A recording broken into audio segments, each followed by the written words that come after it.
The Shadow over Innsmouth, 1931, by H.P. Lovecraft. Chapter 1. During the winter of 1927 to 1928, officials of the federal government made a strange and secret investigation of certain conditions in the ancient Massachusetts seaport of Innsmouth. The public first learned of it in February, when a vast series of raids and arrests occurred, followed by the deliberate burning and dynamiting under suitable precautions of an enormous number of crumbling, worm-eaten and supposedly empty houses along the abandoned waterfront. Uninquiring souls let this occurrence pass as one of the major clashes in a spasmodic war on liquor. Keener news followers, however, wondered at the prodigious number of arrests, the abnormally large force of men used in making them, and the secrecy surrounding the disposal of the prisoners. No trials, or even definite charges, were reported, nor were any of the captives seen thereafter in the regular goals of the nation. There were vague statements about disease and concentration camps, and later about dispersal in various naval and military prisons, but nothing positive ever developed. Innsmouth itself was left almost depopulated, and even now only beginning to show signs of a sluggish revived existence. Complaints from many liberal organizations were met with long, confidential discussions, and representatives were taking on trips to certain camps and prisons. As a result, these societies became surprisingly passive and reticent. Newspaper men were harder to manage, but seemed largely to cooperate with the government in the end. Only one paper, a tabloid always discounted because of its wild policy, mentioned the deep-diving submarine that discharged torpedoes downward in the marine abyss just beyond Devil Reef. That item, gathered by chance in a haunt of sailors, seemed indeed rather far-fetched, since the low Black Reef lies a full mile and a half out from Innsmouth harbour. People around the country and in the nearby towns muttered a great deal among themselves, but said very little to the outside world. They had talked about the dying and half-deserted Innsmouth for nearly a century, and nothing new could be wilder or more hideous than what they had whispered and hinted years before. Many things had taught them secretiveness, and there was now no need to exert pressure on them. Besides, they really knew very little, for wild salt marshes, desolate and unpopulated, kept neighbours out from Innsmouth on the landward side. But at last, I am going to defy the ban on speech about this thing. Results, I am certain, are so thorough that no public harm save a shock of repulsion could ever accrue from a hinting of what was found by those horrified raiders at Innsmouth. Besides, what was found might possibly have more than one explanation. I do not know just how much of this whole tale has been told even to me, and I have many reasons for not wishing to probe deeper. For my contact with this affair has been closer than that of any other layman, and I have carried away impressions which are yet to drive me to drastic measures. It was I who fled frantically out of Innsmouth in the early hours of July 16th, 1927, and whose frightened appeals for government inquiry and action brought on the whole reported episode. I was willing enough to stay mute while the affair was fresh and uncertain, but now that it is an old story with public interest and curiosity gone, I have an odd craving to whisper about those few frightful hours in that ill-rumoured and evilly shadowed seaport of death and blasphemous abnormality. The mere telling helps me to restore confidence in my own faculties, to reassure myself that this was not simply I was the first to succumb to a contagious nightmare hallucination. It helps me, too, in making up my mind regarding a certain terrible step which lies ahead of me. I've never heard of Innsmouth until the day before I saw it for the first and so far the last time. I was celebrating my coming of age by a tour of New England, sightseeing, antiquarian, and genealogical, and had planned to go directly from ancient Newburyport to Arkham, whence my mother's family was derived. I had no car, but was travelling by train, trolley, and motor coach, always seeking the cheapest route possible. In Newburyport, they told me that the steam train was the thing to take to Arkham. It was only at the station ticket office when I demurred at the high fare that I learned about Innsmouth. The stout, shrewd-faced agent, whose speech showed him to be no local man, seemed sympathetic towards my efforts at economy, and made a suggestion that none of my other informants had offered. "You could take that old bus, I suppose," he said with a certain hesitation, "but it ain't thought much of hereabouts. It goes through Innsmouth, and you may have heard about that. And so the people don't like it. Run by an Innsmouth fellow named Joe Sargent, but never gets any custom from here, or Arkham either, I'd guess. Wonder it keeps running at all. I suppose it's cheap enough, but I've never seen more than 2 or 3 people in it. Nobody but those Innsmouth folks leaves the square front of Hammond's drugstore at 10 a.m. and 7 p.m, unless they've changed lately. Looks like a terrible rattletrap. I've never been on it. That was the first I'd ever heard of shadowed Innsmouth. Any reference to a town not shown on common maps or listed in recent guidebooks would have interested me, and the agent's odd manner of allusion roused something like real curiosity. A town able to inspire such distaste in its neighbours, I thought, must be at least rather unusual and worthy of a tourist's attention. If it came before Arkham, I would stop off there, and so I asked the agent to tell me something about it.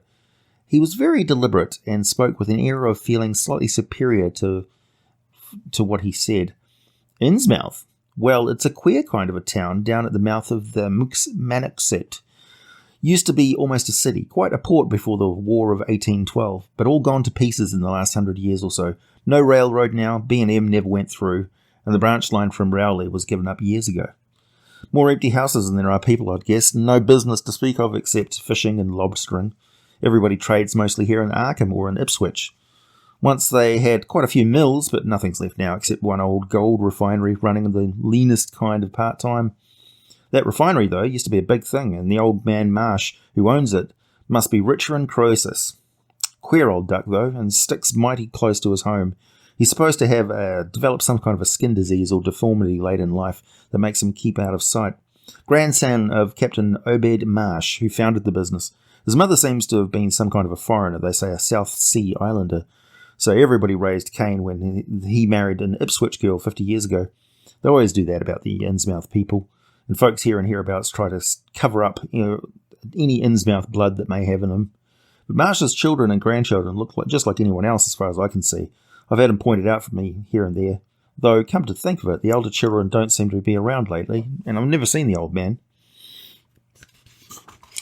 And why is everybody so down on Innsmouth? Well, young fellow, you mustn't take too much stock in what people say around here. They're hard to get started, but once you do get them started, they never let up. They've been telling things about Innsmouth, whispering them mostly for the last 100 years, I guess, and I gather they're more scared than anything else. Some of the stories would make you laugh, about old Captain Marsh driving bargains with the devil and bringing imps out of hell to live in Innsmouth, or some kind of devil worship and awful sacrifices in some place near the wharves that started people stumbling on around about 1845 or thereabouts. But I came from Panton, Vermont, and that kind of story doesn't go down well with me. You ought to hear, though, that some of the old-timers talk about the Black Reef off the coast. Devil Reef, they call it. It's well above water a good part of the time, never much below it, but all that, you could hardly call it an island, really. The story is that there's a whole legion of devils seen sometimes on that reef sprawled about or darting in and out of some kind of caves near the top. It's a rugged, uneven thing, but a good bit of a mile out of it. Toward the end of the shipping days, sailors used to make big detours just to avoid it. That is, sailors didn't hail from Innsmouth. One of the things they had against old Captain Marsh was that he was supposed to land on it sometimes at night when the tide was right. Maybe he did, for I dare say the rock formation was interesting. It's just barely possible he was looking for pirate loot and maybe finding it. But there was talk of his dealing with demons there. Fact is, I guess on the whole, it was really the captain that gave it the bad reputation to the reef. That was before the big epidemic of 1846, when over half the folks in Innsmouth were carried off. They never did quite figure out what the trouble was, but it was probably some foreign kind of disease brought from China or somewhere by the shipping. It surely was bad enough. There were riots over it, and all sorts of ghastly doings that I don't believe ever got outside of town, and left the whole place in awful shape. Never came back. There can't be more than 300 or 400 people living there now. But the real thing behind the way folks feel is simply racial prejudice. I don't say I'm blaming those that hold it. I hate those Innsmouth folks myself, and I wouldn't care just to go into that town. I suppose though I can see that you're a Westerner by your talk, with a lot of our New England ships used to do with the queer ports in Africa, Asian, South Seas, and everywhere else. And what queer kinds of folk they sometimes brought back with them. You'd probably heard about the Salem man that came home with Chinese wife, and maybe, there's a bunch of Fiji Islanders somewhere around Cape Cod. Well, There must be something like that back in the Innsmouth people. The place always was badly cut off from the rest of the country by marshes and creeks. We can't be sure about the ins and outs of the matter, but it's pretty clear that old Captain Marsh must have brought home some odd specimens when he had 3 of his ships in commission back in the 20s and 30s. There's certainly a kind of a streak in the Innsmouth folks these days.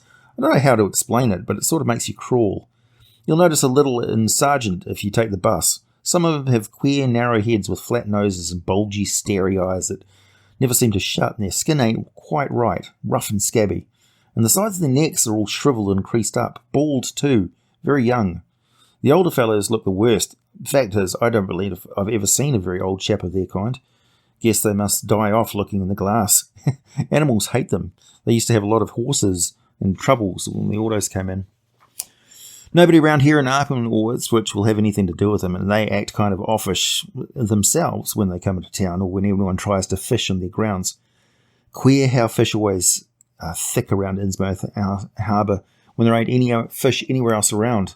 It's just, you just try and fish there yourself and you see how folks chase you off. These people, they used to come here on the railway, walking and talking, taking the train to Rowley after the branch was stopped, but they use that bus. Just that bus now. Yes, there's a hotel in Innsmouth. It's called Gilman House, but I don't believe it can amount to much. I wouldn't advise you to try it. Better stay here and take the 10 o'clock bus tomorrow morning. Then you can get back in the evening bus here from Arkham at about 8 o'clock. There was a factory inspector who stopped at Gilman a couple of years ago, and he had a lot of unpleasant hints about the place. Seems to get a queer crowd there. For this fellow heard voices in other rooms, though most of them was empty. They gave him the shivers. He sometimes spoke. It sounded so unnatural, slopping like, he said. And he didn't dare undress and go to sleep, just waited and lit out the first thing in the morning. The talk went on most of the night. This fellow, Casey his name was, had a lot to say about how the Innsmouth folks watched him and seemed kind of on guard. He found the Marsh refinery a queer place. It's in an old mill on the lower falls of the Manooksett. What he said tallied up to what I'd heard. Books in bad shape, no clear amount of any kind of dealings. You know it's kind of been a kind of a mystery where the Marshes get the gold they refine. They never seem to do much buying in that line, but years ago they shipped out an enormous lot of ingots. Used to be talk of a queer foreign kind of jewellery that the sailors and refinery men sometimes sold on the sly. Well, that was seen once or twice on some of the Marsh womenfolk. People allowed maybe old Captain Obed traded it for some heathen port, especially since he was always ordering stacks of glass beads and trinkets such as seafaring men used to get from native trade. Others thought and still think he might have found an old pirate cache out in Devil Reef. But here's the funny thing, the old captain's been dead these 60 years and there ain't been a good-sized ship out of that place since the Civil War. But just the same, the Marshes still keep on buying up those few native trade things, mostly glass and rubber gee oars, they tell me. Maybe the Innsmouth folks like them themselves. God knows. They've gotten to be about as bad as the South Sea cannibals and Guinea savages. That plague of 46 must have taken off the best blood of the place. Anyway, there's a doubtful lot there now, and the Marshes and the other rich folks are as bad as any. And I tell you, there probably ain't more than 400 people in the whole town, despite all of the streets they say there are. I guess there's what you'd call the white trash down south, lawless and sly and full of secret doings. They get a lot of fish and lobsters and do exporting by truck. Queer how the fish swarm there, though, and nowhere else. Nobody can ever keep track of these people, and state school officials and census men have had a devil of a time. You can bet that prying strangers ain't welcome around Innsmouth, and I've heard personally of more than one business or government man that's disappeared there, and there's loose talk of one who went crazy and is out in the Danvers now. They must have fixed up some awful scare for that fellow. That's why I wouldn't go at night if I were you. I'd never been there, and I've no wish to go, but I guess a daytime trip couldn't hurt, even though the people hereabouts will advise you not to make it. If you're just sightseeing and looking for a good old time stuff, Innsmouth ought to have quite a lot of old time stuff to interest you. It's quite a place. And so I spent part of that evening in the Newbury Port Public Library looking up data about Innsmouth. When I had tried to question the natives in the shops, the lunchroom, the garages, and the fire station, I'd found them even harder to get started than the ticket agent had predicted, and realised that I could not spare the time to overcome their first instinctive reticences. They had a kind of obscure suspiciousness, as if there was something amiss with anyone too interested in Innsmouth. At the YMCA, there was stopping. The clerk merely discouraged my going with a dismissal decadent place, and the people at the library showed much the same attitude. Clearly, in the eyes of the educated, Innsmouth was merely an exaggerated case of civic degeneration. The Essex County histories on the library shelves had very little to say, except that the town was founded in 1643, noted for shipbuilding before the Revolution, a seat of great marine prosperity in the early 19th century, and later a minor factory centre using the Manooksut as power. The epidemic and riots of 1846 were very sparsely treated, as if they formed a discredit to the county. References to decline were few, though the significance of the later record was unmistakable. After the Civil War, all industrial life was confined to the Marsh Refining Company, and the marketing of gold ingots formed the only remaining bit of major commerce aside from the eternal fishing. The fishing paid less and less as the price of the commodity fell and the large-scale corporations offered competition, but there was never a dearth of fish around Innsmouth harbour. Foreigners seldom settled there, and there was some discredited veiled evidence that a number of Poles and Portuguese who had tried had been scattered in a peculiarly drastic fashion. Most interesting of all was a glancing reference to the strange jewellery vaguely associated with Innsmouth. I had evidently impressed the whole countryside more than a little, for mention was made of specimens in the Museum of Miskatonic University at Arkham and in the display room at the Newport Historical Society. The fragmentary descriptions of these things were bald and prosaic, but they hinted to me an undercurrent of persistent strangeness. Something about them seemed so odd and provocative that I could not put them out of my mind, and despite the relative lateness of the hour, I resolved to see the local sample, said to be a large, queerly proportioned thing evidently meant for a tiara, if it could possibly be arranged. The librarian gave me a note of introduction to the curator of the society, a Miss Anna Tilton, who lived nearby, and after a brief explanation, that ancient gentlewoman was kind enough to pilot me into the closed building, since the hour was not outrageously late. The collection was a notable one indeed, but in my present mood I had eyes for nothing but the bizarre object which glistened in the corner cupboard under the electric lights. It took no excessive sensitiveness to the beauty to make me literally gasp at the strange, unearthly splendour of this alien, opulent fantasy that rested there on the purple velvet cushion. Even now I can hardly describe what I saw, though it was clearly enough a sort of tiara, as the description had said. It was tall in front, with a very large and curious irregular periphery, as if designed for a head of almost freakishly elliptical outline. The material seemed to be predominantly gold, though a weirdest, lighter lustrousness hinted at some strange alloy with an equally beautiful and scarcely identifiable metal. Its condition was almost perfect, and one could have spent hours in studying the striking and puzzlingly untraditional designs, some simply geometrical and some plainly marine, chased or moulded in high relief on its surface, with a craftsmanship of incredible skill and grace. The longer I looked, the more the thing fascinated me, and in this fascination there was a curiously disturbing element, hardly to be declassified or accounted for. At first, I decided that it was the queer, otherworldly quality of the art that made me uneasy. All the other art objects I'd seen had either belonged to some known racial or national stream, or else were consciously modernistic defiances of every recognised stream. This tiara was different. It clearly belonged to some settled technique of infinitely maturity and perfection, yet that technique was utterly remote from any country, eastern or western, ancient or modern, which I had ever heard or seen exemplified. It was as if the workmanship were from that of another planet. However, I soon saw that my uneasiness had a second and perhaps equally potent source residing in the pictorial and mathematical suggestion of the strange designs. The patterns all hinted of remote secrets and unimaginable abysses in time and space, and the monotonously aquatic nature of the reliefs became almost sinister.